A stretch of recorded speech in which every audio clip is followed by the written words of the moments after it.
মাঝে মধ্যে মনকে ভালো রাখার জন্য এবং সম্পর্ক গাঢ় করার জন্য একটু ঘোরাঘুরির খুবই প্রয়োজন। কারণ ঘুরলে জ্ঞান ও অভিজ্ঞতা বাড়ে এবং শরীর স্বাস্থ্য ভালো থাকে, যা ব্যস্ত জীবনে প্রশান্তি এনে দেয়। আমি বাড়ি থেকে যেখানে যাই মন্দিরে নমস্কার দিয়ে যাই, এতে মনে শান্তি লাগে, মনটা ভালো লাগে।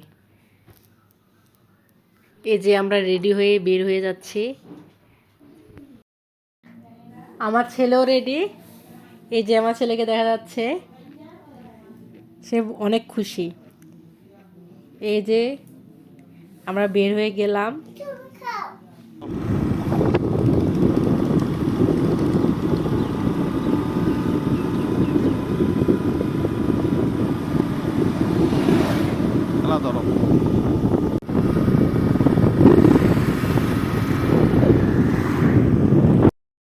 অবশেষে আমরা আমাদের লক্ষ্যে পৌঁছাতে পেরেছি। চলে এসেছি আমাদের গফরগাঁও ব্রিজে। অনেক সুন্দর একটি জায়গা। মূলত এই নৌকা দিয়ে আমরা পার হয়ে উপরে যাব। উপরে একটা সুন্দর পার্ক আছে, অনেক সুন্দর একটি জায়গা, খুবই ভালো লাগতেছে এখানে এসে আমার। আমি এখন আছি ব্রহ্মপুত্র নদের উপর। খুব সুন্দর নদীটা। মূলত এই পার থেকে আমরা উপরে যাইতেছি। ওখানে একটা পার্ক আছে, নতুন পার্কটা হয়েছে, ওটা দেখার জন্য যাচ্ছি। দেখি কতটা সুন্দর। আমার হাজবেন্ড বলতেছে আসো একটা এদিকে তাকাও, একটা ছবি তুলি।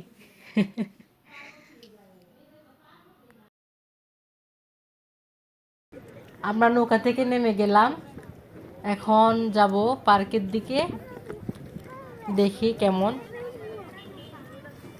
ওখানে আবার টিকিটের ব্যবস্থা করা হয়েছে, একটা টিকিট 50 টাকা করে, 50 টাকা করে ঢোকা লাগে। আমার হাজব্যান্ড টিকিট কাটতেছে, টিকিট কেটে আমরা ঢুকবো।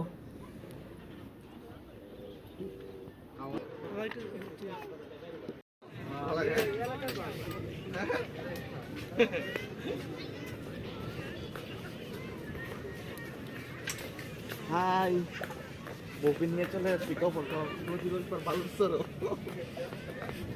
আপনি আপনি কেমন লাগছে তোমার, কেমন লাগছে?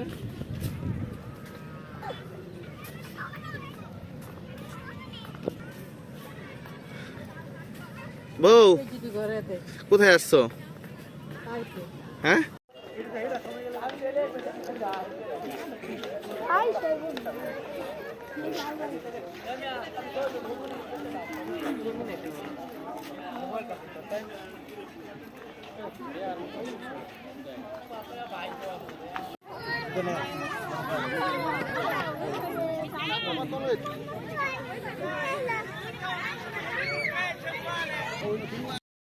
ওখানে খুব সুন্দর একটি দোলনা ছিল, দোলনাতে চললাম অনেকক্ষণ।